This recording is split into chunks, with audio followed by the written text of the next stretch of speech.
আপনারা জানেন বাংলাদেশে এখন কি হচ্ছে। আপনারা গণভোটে সবাই কি হ্যাঁ এর পক্ষে ছিলেন না? আমরা সবাই কিসের পক্ষে ছিলাম? আমরা হ্যাঁ এর পক্ষে ভোট দিয়ে গণভোটকে জয়যুক্ত করেছি, কিন্তু সেই গণভোটের গণরায়কে নিয়ে যাওয়া হচ্ছে আদালতে। গণভোটের বৈধতাকে প্রশ্ন করা হচ্ছে আদালতে। আমরা কি সেটা মানব না। যদি জনগণের রায়কে আদালতে নিয়ে যাওয়া হয় তাহলে আমাদেরকেও রাজপথে যেতে হবে। কথা খুবই পরিষ্কার।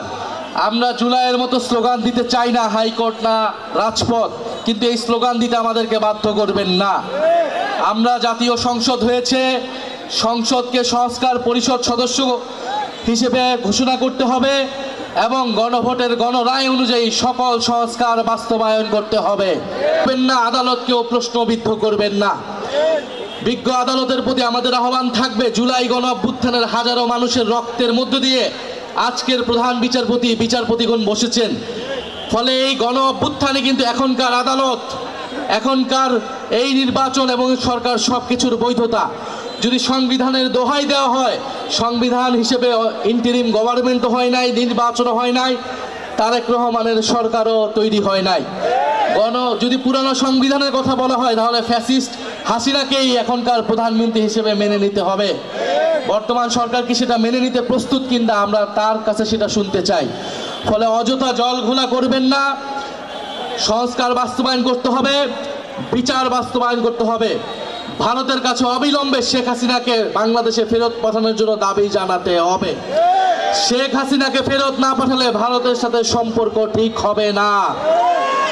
বাংলাদেশের সাথে সম্পর্ক স্থাপন করতে হলে অবশ্যই জুলাই গণহত্যার বিচার, শেখ হাসিনাকে ফেরত পাঠাতে হবে, শরীফ ওসমান হাদির খুনিদেরকে বাংলাদেশে ফেরত পাঠাতে হবে। তারপরই ভারতের সাথে সুসম্পর্কের বিষয়ে আমরা বিবেচনা করব ইনশাআল্লাহ। আজকে পুরো সমগ্র এনসিপি এই কুমিল্লা জেলায় এসেছে। এনসিপির সব গুরুত্বপূর্ণ নেতাই আজকে কুমিল্লা জেলায় এসেছেন।